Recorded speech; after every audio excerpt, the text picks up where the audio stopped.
Welcome to thorns kitchen. இன்றைக்கி இனிப்பு சீடை, உப்பு சீடை, தட்டை இது மூணும் ஒரே மாவில் எப்படி செய்யலான்னு பார்க்கலாம். இது நார்மலாக கடையில் வாங்கின அரிசி மாவு தான். நம்ம இடியப்பம் புட்டெல்லாம் செய்வோம்ல, அந்த அரிசி மாவு, பாக்கெட் அரிசி மாவு தான் எடுத்திருக்கேன். ஒரு கப் எடுத்துகிட்டு உளுந்து மாவு 2 டேபிள் ஸ்பூன் போட்டுக்கிறேன். இது உளுந்து நான் வறுத்து மிக்சியில் போட்டு பொடிச்சிட்டு அதை ஜல்லடை வச்சு சலித்து எடுத்து சேர்த்துக்கிறேன். வறுத்த எள்ளு, இது வந்து உங்கள் டேஸ்ட்டுக்கு ஏற்ற மாதிரி நீங்கள் போட்டுக்கோங்க. அதுக்கப்புறம் தேங்காய், திருவண்ண தேங்காய், இது டேஸ்ட் நல்லாயிருக்கும். நம்ம இனிப்பு சீடைக்கு தேங்காய் போடுறதுனால ரொம்ப நாள் வச்சுக்க முடியாது. நீங்கள் சீக்கிரம் ரொம்ப நாள் வச்சுக்கணுன்னா தேங்காவை வந்து அவாய்ட் பண்ணிடுங்க.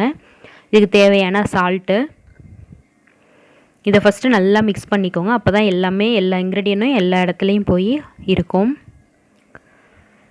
ஓகே, இது நல்லா மிக்ஸ் பண்ணியாச்சு. ஒரு 2 டேபிள் ஸ்பூன் அளவு பட்டர் சேர்த்துக்கிறேன். நம்ம பட்டர் எவ்வளோக்கு எவ்வளோ சேர்க்குறோமோ அவ்வளோக்கு எவ்வளோ நம்மளுக்கு நல்லா சாஃப்டாக கிடைக்கும். அப்புறம் ஒரு கப்பு வெல்லம் ஒரு கடாயில் போட்டுட்டு கொஞ்சமாக தண்ணி ஊற்றிக்கிறேன். இது கரையிற அளவுக்கு தான், நம்ம பாகெல்லாம் எடுக்க போகிறது கிடையாது. ஜஸ்ட் இதை வந்து கரைச்சி எடுத்துக்க போகிறோம். நம்ம தண்ணிக்கு பதிலாக இந்த சர்க்கரை பாகை ஊற்றி தான் நம்ம மாவு பிசைய போகிறோம். அதுக்காக இதை நல்லா தண்ணியாக கரைச்சிக்குப்போம். இது நல்லா கரையட்டும். இதை வடிகட்டியும் சேர்த்துக்கோங்க. அப்போ தான் அடியில் ஏதாவது தூசி இருந்ததுன்னா அதெல்லாம் நம்மளுக்கு வந்து ஸ்ட்ரெயின் பண்ணும்போது அதில் போயிடும். நம்ம பாகும் எடுக்க போகிறது கிடையாது. இது நல்லா கரையணும், அவ்வளோதான். ஓகே, இது நல்லா கரைஞ்சிருச்சு. இப்போது இதை நான் மாவில் கொஞ்சம் கொஞ்சமாக ஊற்றி சேர்த்து மிக்ஸ் பண்ணிக்க போகிறேன்.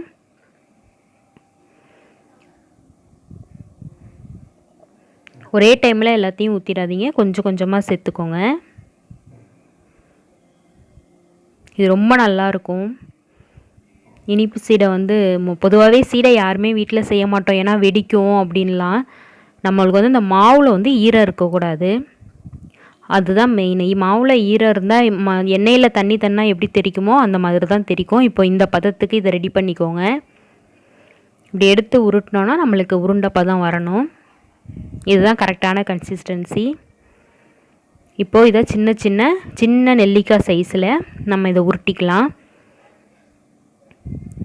அதே போல் உருட்டும் போதும் ஃபுல்லாக ரவுண்ட் ஷேப்பு பர்ஃபெக்டாக ஷைனிங்காக கொண்டு வந்துடாதீங்க. அங்கேக்கங்க கொஞ்சம் ஸ்ப்ளிட் இருக்கணும், ஓப்பன் இருக்கணும். இருந்தால் தான் அது வந்து உள்ளேயும் நல்லா வேகும், வெடிக்காமலும் இருக்கும். இதெல்லாம் ஒரு டிப்ஸு. அதனால் ஃபுல்லாக ரவுண்டாக ஆக்காமல் கொஞ்சம் ஓப்பன் இருக்கிற மாதிரியே நீங்கள் ரவுண்ட் பண்ணிக்கோங்க.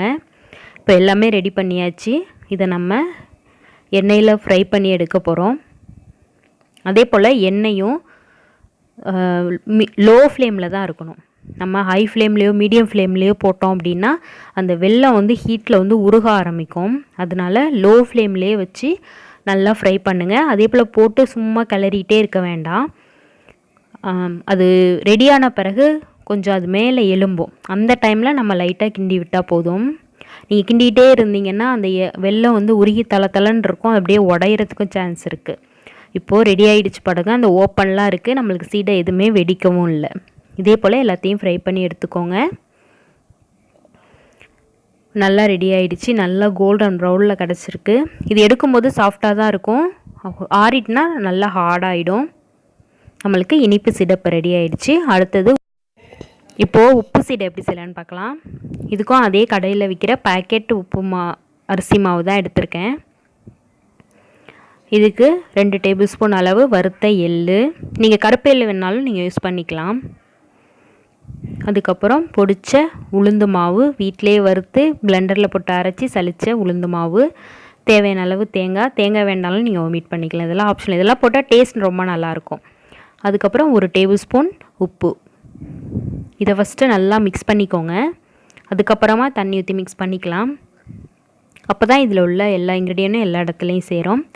ஒரு 2 டேபிள் ஸ்பூன் பட்டர் போட்டு அதையும் சேர்த்து நல்லா மிக்ஸ் பண்ணிவிட்டு அதுக்கப்புறம் தண்ணி ஊற்றி நல்லா முறுக்கு பிழிகிற கன்சிஸ்டன்சிக்கு கட்டியான மாவாக நம்ம இது ரெடி பண்ணி வச்சுக்கலாம். ஓகே, இதுவும் இப்போ ரெடி ஆகிடுச்சு. இப்போது இதை சின்ன உருண்டையாக உருட்ட போகிறோம். நீங்கள் ஃபேனுக்கு கீழே உட்காந்து உருட்டினீங்கன்னா அதில் உள்ள ஈரப்பதமும் காஞ்சிரும், நம்மளுக்கு சீடை வெடிக்குன்ற பயமும் இருக்காது. இந்த போல் உருட்டி வச்சுக்கோங்க. அதே போல் கொஞ்சம் ஸ்ப்ளிட் இருக்கிற மாதிரியே உருட்டிக்கோங்க. இப்போ எண்ணெயும் நல்லா சூடாக இருக்குது. இதில் ஒன்றா போட்டு நல்லா கோல்டன் கலர் வர வரைக்கும் ஃப்ரை பண்ணி எடுத்துக்கலாம். அதே போல் சீடை போடும்போது ஹை ஃப்ளேமில் இருக்கணும். அதுக்கப்புறம்லாம் நம்ம வந்து மீடியம் ஃப்ளேமில் தான் வச்சு ஃப்ரை பண்ணணும். அப்போ தான் சீடை உள்ளேயும் போய் நல்லா வேகும். இப்போது இதில் உள்ள சலசலப்பு ஃபுல்லாக அடங்கிடுச்சு. இதை நான் வேறு பிளேட்டுக்கு மாற்றிக்கிறேன். எவ்வளோ அழகாக இருக்குது பாருங்கள், கோல்டன் கலரில் ரொம்ப கிறிஸ்பியாக இருக்கும், கலகலன்னு சத்தமும் வரும். இதை நீங்கள் எடுத்து இப்படி எண்ணெய் சட்டியிலேருந்து தட்டில் போடுறப்பவே அந்தளவுக்கு கிறிஸ்பியாக இருக்கும். கண்டிப்பாக இதையும் ட்ரை பண்ணி பாருங்கள். இதை நான் ஒரு பவுலுக்கும் மாற்றிக்கிறேன். ஓகே, இப்போ அடுத்து தட்டை எப்படி செய்யலான்னு பார்க்கலாம். அதே போல் 1 கப் அரிசி மாவு எடுத்திருக்கேன். உளுந்து மாவு 1 டேபிள் ஸ்பூன்.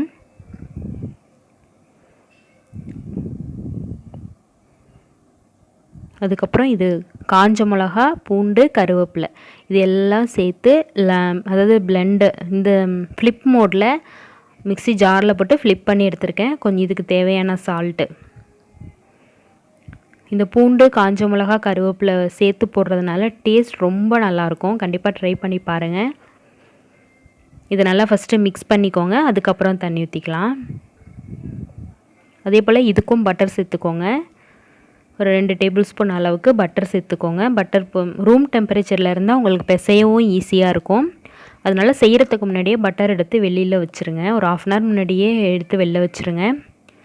இதுவும் நல்லா மிக்ஸ் பண்ணியாச்சு. அடுத்தது கொஞ்சம் கொஞ்சமாக தண்ணி ஊற்றி பசைஞ்சிக்கோங்க. அதுக்கு முன்னாடி பொட்டுக்கல்லையும் சேர்க்கணும். இதுக்கு நம்ம பொட்டுக்கல்லையும் சேர்க்கலாம். அப்படி இல்லைன்னா கடலைப்பருப்பு ஊற வச்சு ஒரு 1/2 அன் ஹவர் ஊற வச்சுட்டு அந்த கடலைப்பருப்பையும் சேர்த்துக்கலாம். நான் பொட்டுக்கல்லையே சேர்த்துக்கிறேன். இப்போது அதையும் சேர்த்து நல்லா மிக்ஸ் பண்ணி வச்சுட்டு இந்த மாதிரி ஒரு பாலித்தீன் கவரில் ஒரு சின்ன நெல்லிக்காய் சைஸ் எடுத்துகிட்டு விரலில் தட்டாமல் உள்ளங்கையில் வச்சு தட்டினீங்கன்னா ஈவனாக இருக்கும். எல்லா இடத்துலையும் வேகிறதும் ஈவனாக வேகும். ஏன்னா ஒரே லெவலாக இருக்கும். விரலில் வச்சிங்கன்னா ஒரு இடம் குழியாகவும் ஒரு இடம் மேடாகவும் இருக்கும். அதனால் எப்போதுமே உள்ளங்கை யூஸ் பண்ணி இந்த மாதிரி ஷேப்பில் ரெடி பண்ணி இதை வைக்கவும் முடியாது. ரெடி பண்ணி உடனே ஃப்ரை பண்ணி தான் எடுக்கணும். இன்னொன்று செஞ்சு காமிக்கிறேன். இதே போல் உள்ளங்கை வச்சு ப்ரெஸ் பண்ணி எடுத்துக்கோங்க. இதை நீங்கள் டம்ளரோ ஏதோ சின்ன ஷேப் பண்ணுறதுனாலும் டம்ளரில் வச்சு வெட்டி கூட நீங்கள் ஷேப்பாக எடுத்து ரவுண்ட் ஷேப் நல்லா வரும். அதில் கூட எடுத்து ஃப்ரை பண்ணிக்கலாம். இப்போது ஆயில் நல்லா ஹாட்டாக இருக்குது. இதே போல் நம்ம செய்ய எடுத்து இதில் ஃப்ரை பண்ணி வச்சு போட்டு எடுத்து ஃப்ரை பண்ணிக்க வேண்டியதான்.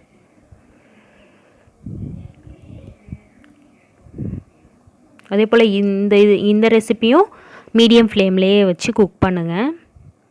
இது நல்லா சாஃப்டாக வரும், நல்லா உப்பியும் வரும்.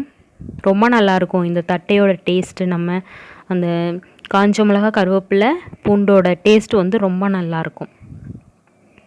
2 பக்கமும் கோல்டன் கலர் வரணும். அந்தளவுக்கு வந்த பிறகு நம்ம பிளேட்டுக்கு மாற்றிக்கலாம். சலசலப்பும் அடங்கிருச்சு நல்லா. இப்போ தட்டை இதே போல் மீதி உள்ள மாவுலையும் தட்டை ரெடி பண்ணி ஃப்ரை பண்ணி எடுத்துக்கோங்க. சூப்பரான இனிப்பு சீடை, உப்பு சீடை, அப்புறம் தட்டை எல்லாமே கிருஷ்ணருக்கு ரெடி ஆகிடுச்சு. இதை நீங்கள் நைவேத்தியம் செஞ்சு கிருஷ்ண ஜெயந்தியை ரொம்ப விமர்சையாக கொண்டாடுங்க. தேங்க்ஸ் ஃபார் வாட்சிங் தான்ஸ் கிச்சன். அப்படியே தான்ஸ் கிச்சனை சப்ஸ்கிரைப் பண்ணால் மறந்துடாதீங்க.